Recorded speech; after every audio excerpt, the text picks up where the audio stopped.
Emily Elizabeth, and I'm the host of the What Fulfills You podcast, a show for and about individuals always seeking to be their best selves. On this show, we talk all about building the mindset, finding the right careers, creating meaningful relationships, and so much more. Welcome to the What Fulfills You podcast. Hello, friends. Welcome back to your weekly dose of What Fulfills You. My name is Emily Elizabeth. Welcome if this is your first time tuning in to the show. On today's episode, I'm going to be diving into a topic that I have been talking a lot about in my personal life with both strangers, but also people close to me in my circle and my orbit. And this topic, if you can't tell by the title of this episode, is around what it means to create a fulfilling and aligned life. And as I share this out loud, it is kind of crazy to me that this concept, what fulfills you, started many years ago when I was just out of college. And in all honesty, if I was talking to a 22-year-old about a fulfilling life, I would wonder, what does this girl know? But in retrospect, one of the things that really put me on this path was just a very early experience of feeling alone, lost, directionless, and just simply very sad. And on top of that, as I started to climb out of that period of my life, when I started to see success in other parts of my life, such as work or just things that were starting to develop, I still felt that loneliness. And just for like deeper context, I was probably a junior in college at this time when I started to really build and scale my first business, which was custom figure skating dresses. And if you don't know my background, I'm actually a former competitive figure skater. And so I started this business on eBay many years ago. And when I was navigating a breakup, I decided to pour into the growth of this business and really change the direction and actually make something out of it because, I was making money, but it wasn't at a scalable size. And again, granted, I was in college, but I was very determined and I started to put my focus here. When I started to make movement and awesome movement, quite literally, in this business of mine, I remember vividly where I was, what I was doing, when I still had this epiphany of, oh, wow, I don't feel that much better about my life. And this actually happened a couple years ago as well. I think this would be 3.5, 4, almost 4 years ago now, when I also went through this feeling. Also, maybe a couple months after the end of a relationship. And I was gaining new clients left and right. And I remember, while that was helpful financially and that was exciting for the growth of my marketing agency, there was this repeated level of emptiness that I felt. Like it didn't really matter as much, which sounds really weird to say, but that was just this honest, raw emotion I had. And I share all of this because some of that is probably relatable, irrespective of whether you have a business or not. But maybe it's like you have a really high paying job, but you still feel a certain way. Or maybe you have a lot of great things in your life, but you still feel a little shallow, or maybe you feel a little empty, or you feel like you lack a sense of purpose. I've had this conversation several times in the past few months, one of them being with one of my best guy friends who is such a lovely person. And it's funny because I think both of us, we complement each other as friends, where the things that come easier to him are the things that I might sometimes struggle with in my personal life. And then vice versa. The things that he struggles with are things that come very easy to me. And so it's an amazing friendship and very much like luck of the draw. But in conversing with him about stuff like this, I have heard and have noticed how he feels down on a lot of days. And, it's not like him at his best. And I've known him for over 10 years now. So, when you've known someone for a long time, you have more data points on when they've been doing well in life and when they're not doing so well in life. And so fast forward to recently, I actually had a very similar conversation at none other than a bar where, long story short, and I'm gonna laugh if either of these guys happen to listen to this episode, because I did make a joke that I might make an episode about this topic, but essentially, we got into a conversation. I think I led with like a joke about how they must feel so fulfilled in their work, and it was kind of a sarcastic comment. But that's actually where it took a turn, where these two guys who are close friends actually expressed that they weren't fulfilled. And one of the guys in particular was certainly talking about how he doesn't quite love it, and it's certainly not a passion, and it definitely pays the bills. I mean, consulting definitely can pay the bills, but um it's not something that lights him up when he wakes up and something that he feels excited to get out of bed for.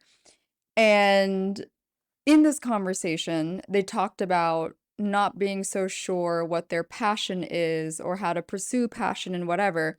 And this is where I realized that the stuff that I talked about with them is very applicable to you guys who are listening, which is this concept about passion and the pursuit of passion and how to find it and how to go about it and all of it, right? And as I had expressed in this conversation, there are plenty of times in my day-to-day life where I feel an element of guilt that I somehow, somewhat discovered the foundation of a fulfilling life relatively early on in my life. And I've been able to capitalize on that because I started early, like there's nothing better than starting a new business or businesses when you are 21 and 22 and you have very low risk and your cost of living is lower. And, like at the time in my life, I was 22, just out of college. I was in my first corporate job. So, I had a salary and you know what I mean? Like it was easier to do at 22 than it would be at 28. Not to say that you can't do it at 28 or 29, you certainly can, but I understand that as time progresses, I would bet the limiting beliefs set in even deeper. Whereas when I was 22, I was naive and I was ruthlessly convicted in a way where I was like, I'm gonna do this and I know I can do this. And if you're listening and you are wherever you are at, like take this as your sign to just do it right fucking now. And when it comes to pursuing quote unquote passion, I disagree with it. In fact, I don't necessarily think that I pursued my passion. I personally, again, only ever speaking from personal experience, I decided to pursue my curiosity that overlapped with what I am good at. So, a few ways that I realized what I am good at was number one, taking feedback from what people tell me. So, if I frequently heard people give me feedback about my speaking or my podcasting or insights that I had, I took mental note of that and I started to brainstorm on what that could indicate about me, my skill sets, and what the world values from me. And that's part of how this podcast started. I mean, if you've been listening for a long, long time, you know that I actually had another podcast with another co-host several years ago, and that was while I was still in college. And this podcast was kind of just an evolvement of that as I separated from that podcast. But essentially, how I even got on the podcast train to begin with was simply the fact that I went through a breakup in college. I was struggling a lot at that time of my life. And I went seeking resources and tools and insights from people that could get me out of my own head. And I came across people like Tim Ferriss, Tony Robbins, Ray Dalio, Sarah Blakely, and just a lot of amazing thought leaders in which I remember thinking, wow, this is so tremendously helpful.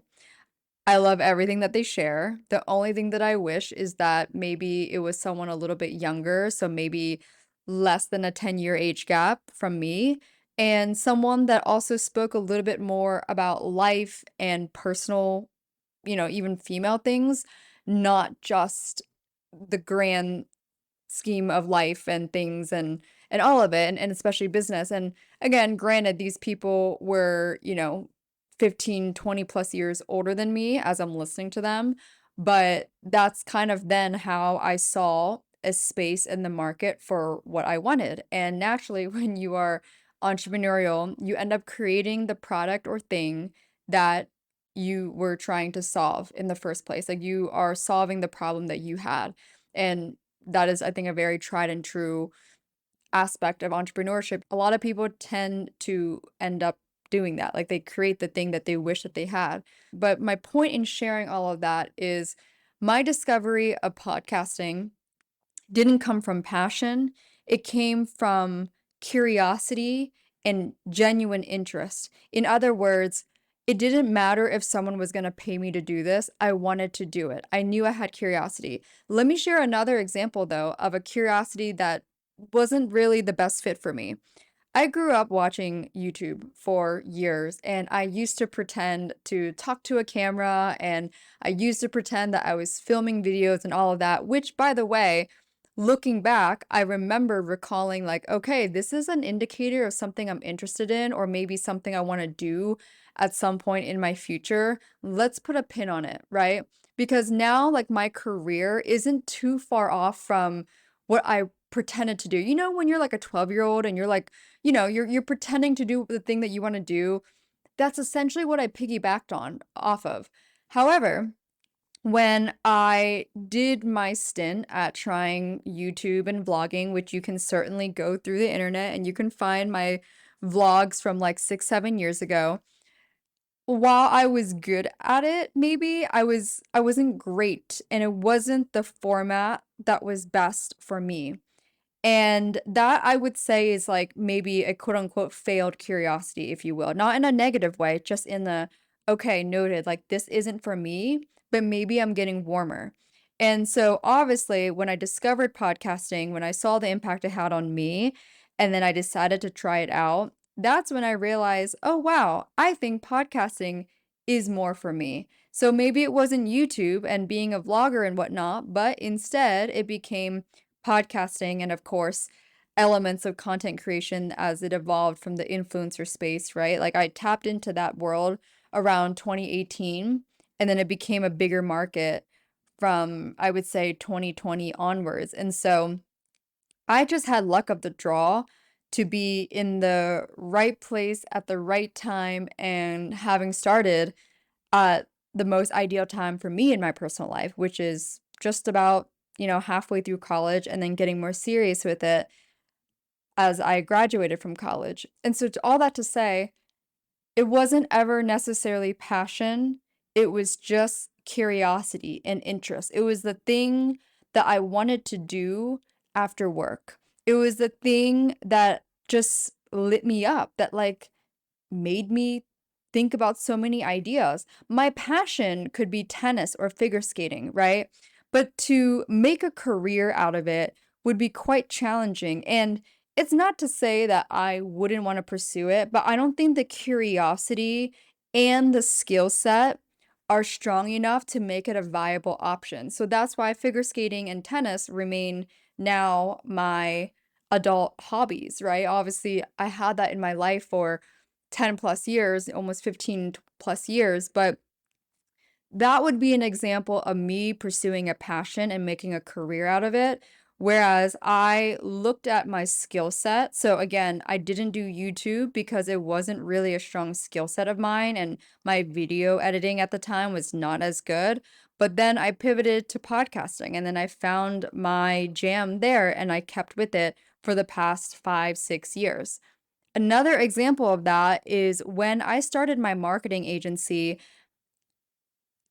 it couldn't have been at a better time and place for me either. The reason why is two reasons for that. Number one, I had business experience already as an entrepreneur. I had started a previous business before. So I had the ability to essentially like run the ship. I know how to do it because I've done it before. The second part to that, though, which was a big helping skill, and I couldn't have done it right after college, I had to go through this first, was working in a corporate sales job.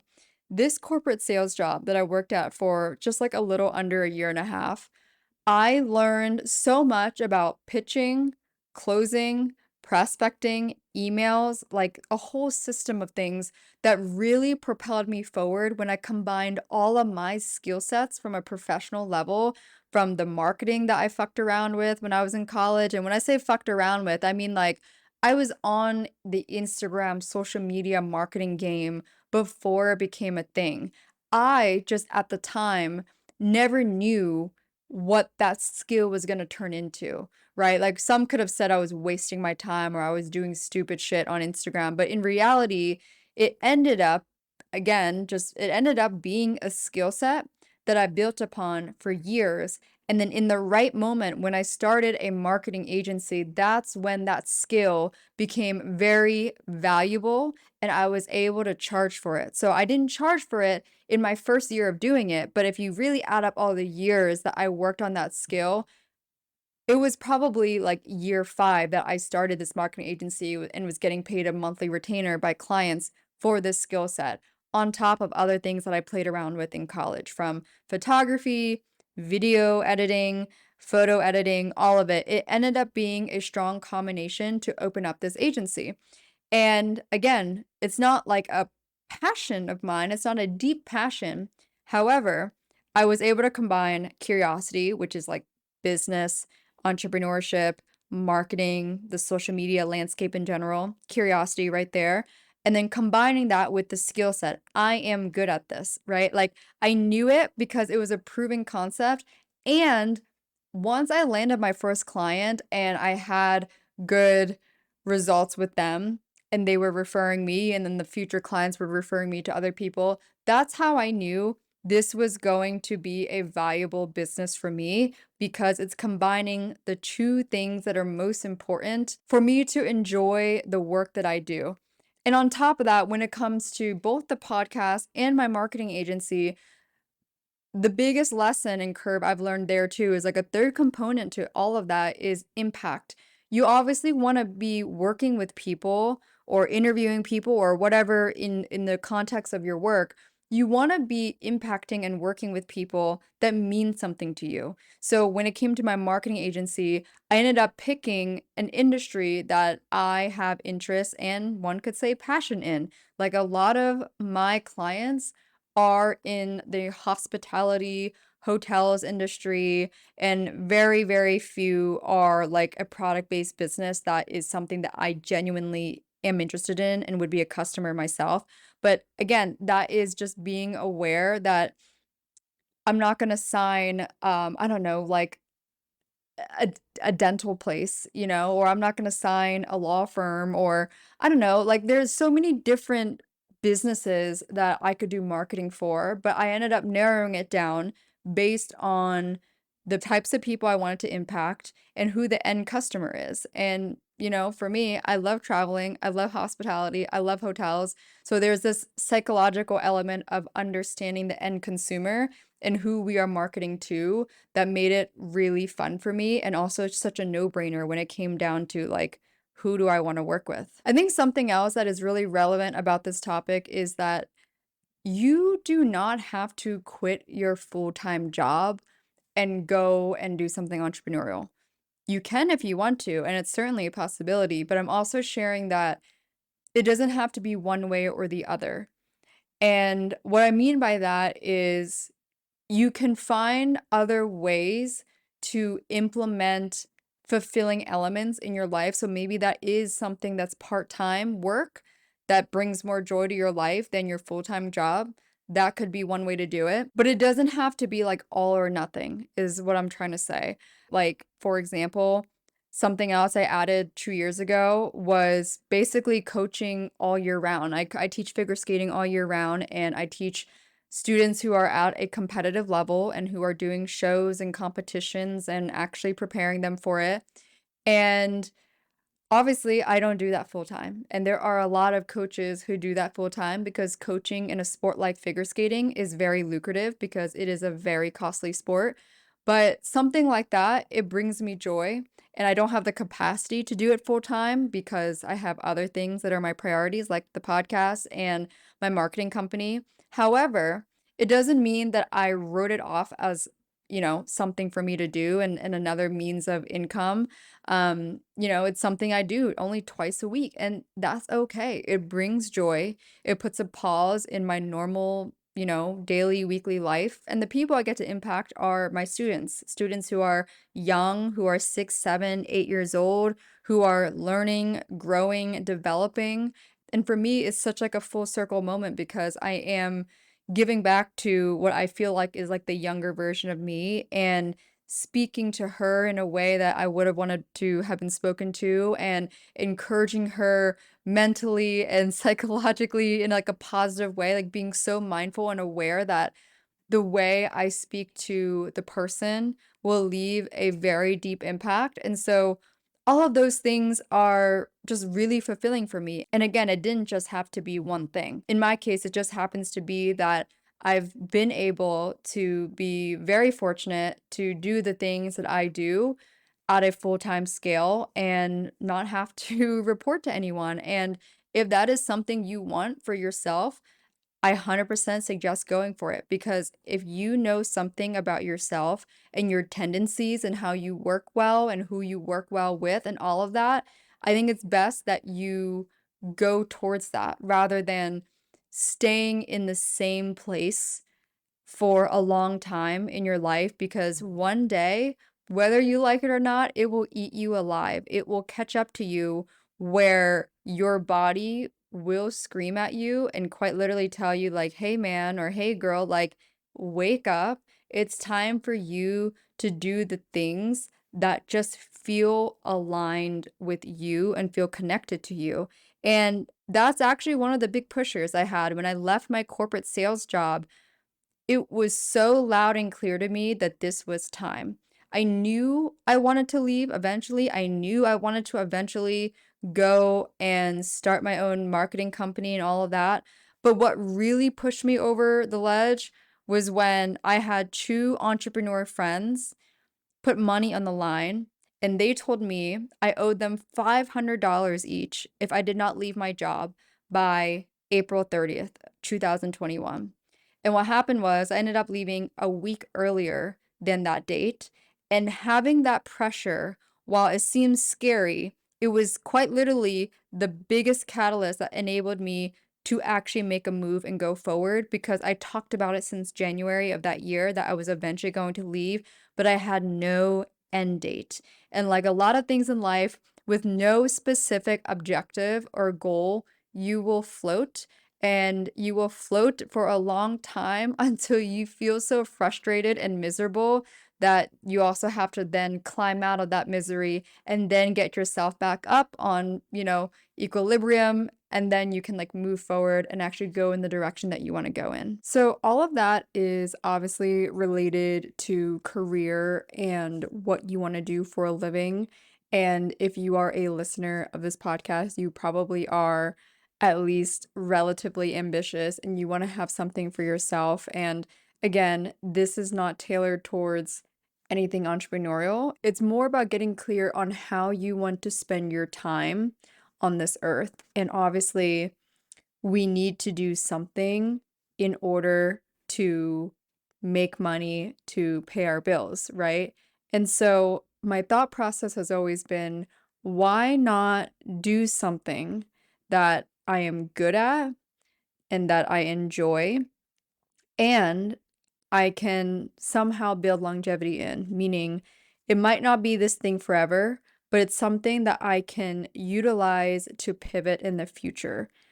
And the way I look at it is that if I had gone into a career path because my parents told me to, or someone really encouraged me to go that direction, and I only listened to them rather than listen to myself, I think the pivot would be a lot harder because it wouldn't feel as natural. So let's say for whatever reason, I decided to become an engineer or go into an engineer path after college.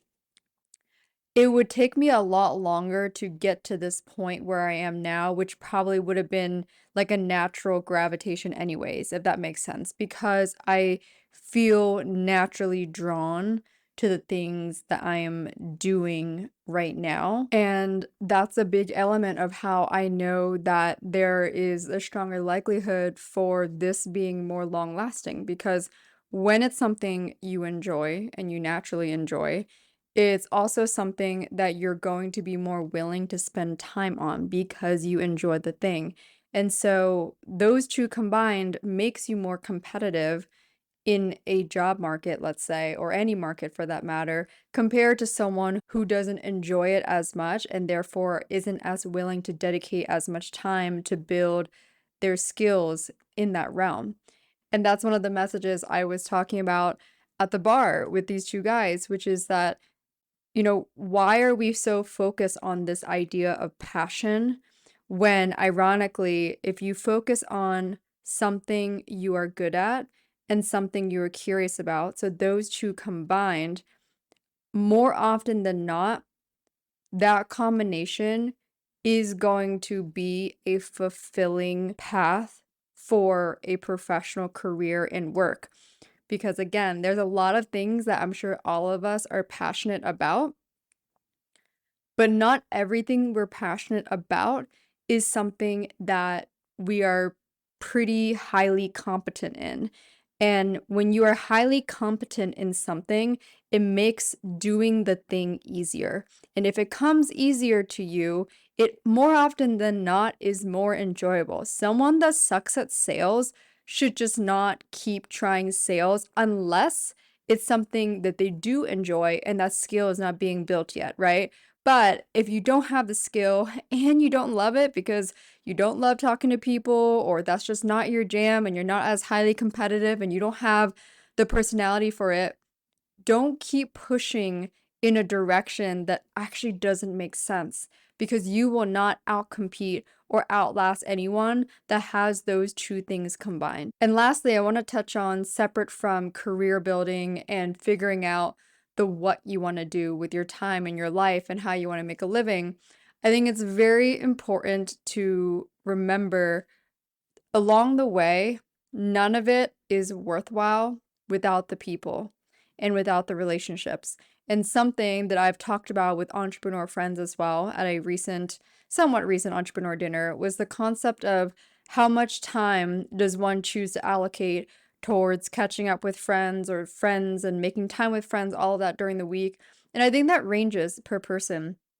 For me personally, I didn't get into business to become the next Steve Jobs or to be someone that sacrifices so much in order to hopefully get a highly successful outcome, whether that's financially or inventing a world-renowned product.